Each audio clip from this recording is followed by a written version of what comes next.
I am Sam. Because of old age, we had just lost two more of the many animals that we had saved from abusive situations. I was not really in the mood to take on any more animals, mainly because of the high veterinary costs that we had incurred throughout the years. A process which we begun almost 10 years ago. One that has caused us many hardships, almost destroying our home. As my wife and I were driving near the airport, all at once she turned into the Glenn County Animal Shelter and came to a stop. "What are we doing here?" I asked her. "I'm not sure," she replied. I watched as she opened a door and began walking toward the fenced building.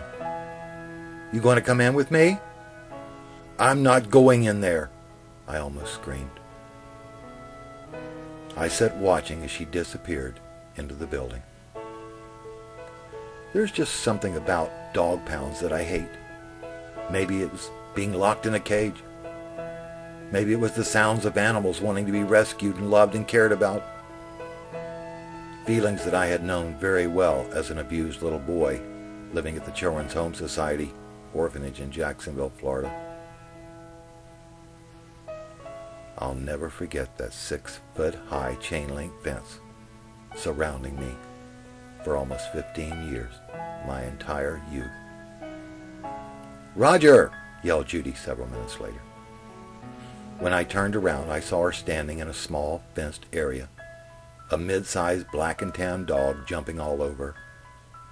I got out of the truck and slowly I walked over to the fence. "Isn't he beautiful?"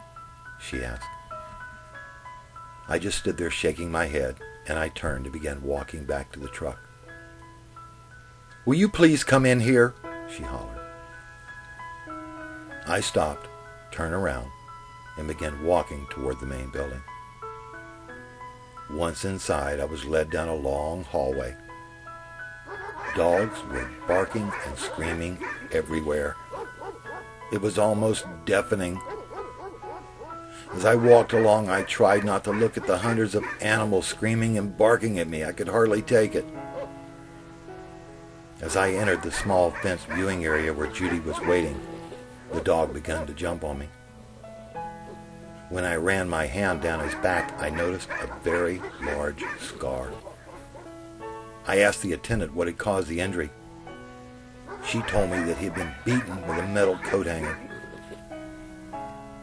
Looking down at my legs, I looked at the many scars that I had received as a child while living in that Jacksonville, Florida orphanage.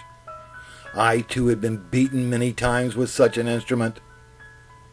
I felt my neck begin to swell and my throat began to tighten. Very quickly, I began to walk toward the main entrance to get the hell out of that building as quickly as possible. "His name is Sam, and they're going to put him down tomorrow," yelled Judy. "We can't afford any more animals," I said. Unable to speak, I walked to the truck, closed and locked the door, and I wiped my burning red eyes. In my heart, there was a battle taking place, a very, very big battle. One that I knew I would lose. Nevertheless, it was one that I knew that I had to fight. And I had to fight it alone. As Sam lies on the bed between my wife and I tonight, for some reason he begins to lick the scars on my leg. In the faint light of the television, I reach over and I begin to pat him on his large scar.